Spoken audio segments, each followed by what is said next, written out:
ئێرە سەردەمێک شادەماری ژیان بۆ هەولێر. کارێزەکەی سەنحاریبی پاشای عاشور 2800 ساڵ پێش ئێستا بە ئێرەدا ئاوەدانی بە دێرینترین شاری مرۆڤنشین گەیاندووە.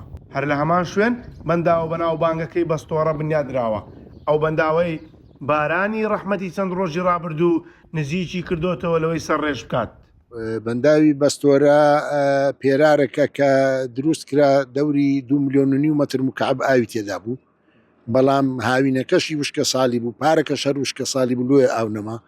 بەڵام ئەو سار ئەلحەمدولیلا بەو بارانە زۆرانە ئێستا ئەوڕۆ تقریبان دەوری نزیکەی 9.8 ملیۆن مەتر مکعب ئاوی تێدایە. مایتی نزیکەی 20 ملیۆن مەتر مکعبە بە ئێرتیفاعی 4.5 مەتر مایە پڕبی سەرڕێژبی 17 مەتر و پڕبوویتەوە 4.5 مەتر دی بەرزایی پڕبتەوە سەرڕێژ دەبی. ئەم بەنداوە تابلەی سوودی بۆ ناوچەکە هەیە، هەم لە گلدانەوەی ئاو و عەمبارکردنی ئاوی ژێرزەوی تا دەگاتە بوژانەوەی سامانی ماسی و خزمەتکردنی کەرتی گەشتیاری. کەمبارانی 2 ساڵی ڕابردوو بەنداوەکەی بێناس کرد بوو، بەڵام تەڕوتوشی و بارانە زۆرەکەی ئەم ساڵ هەموو شتێکی گۆڕی. ئێستا ڕۆژانە دەوروبەری بەنداوەکە لە گەشتیاران جمەی دێت. وڵا لە بۆ ئەوە شوێنێکی گەشتیاری یعنی تقریبان جەوەکەشی خۆشە ئاو هەوایەکەی لێ خەرک سەردانیەکە دەستخۆشی لە حکوومەتی هەرێمەکەین شتێکی زۆر چاکە بەڕاستی ئەو بەنداوە لە بۆ هەم لە بۆ گەشتیاری هەم لە بۆ بژانەوەی ئاو. لە بەنداوی بەستۆرە حساب بۆ هەموو وردەکارێک کراوە، جگەلەوەی بە بیر و هێزی بازووی خەڵکی کوردستان کراوە. ئەوەش کراوەتە پێوەر کە دەبێ هەر لە خاک و پێکاتەی ناوچەکە دروست بکرێت. ئەو پێکاتێک کە بەکار هاتووە لێرانە هەمووی منتەقەکەیە، وەکو بڵێن خاک کلەی ئەوی پێدرێن ناوەخنەکەی پێ دروستکرایە، ئەوی دیکە شتێکەڵەیە دەور و پشتەکەی و بەردەکەش هەری منتەقەکەی هەمووی. باشە دەتوانین بڵێن بەنداوێکی تاوا خۆماڵیە؟ بەنداوێکی 100% خۆماڵیە.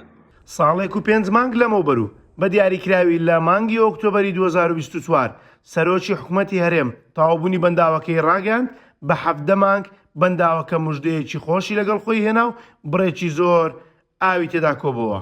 ئەو بەنداوە طبعاً لە بەرنامەی حکوومەتی هەرێمی کوردستاندا بوو، جەنابی شێخ باز لەسەر ئەرچی خۆی وەکە دێگلۆ خەڵکی هەولێر و کوردستان کردی.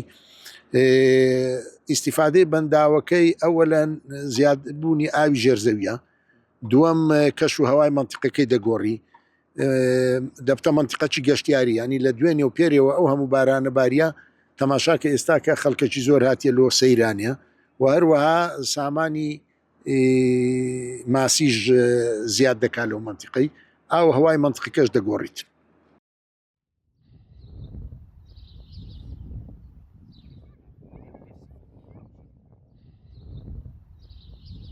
بێگومان بەنداوی بەستۆڕەش یەکێکە لە داهێنانەکانی مرۆڤ لە سنووری پارێزگای هەولێر.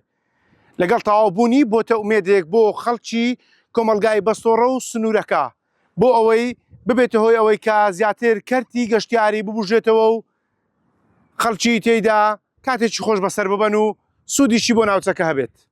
عەبدولعەزیز خالند 964 هەولێر.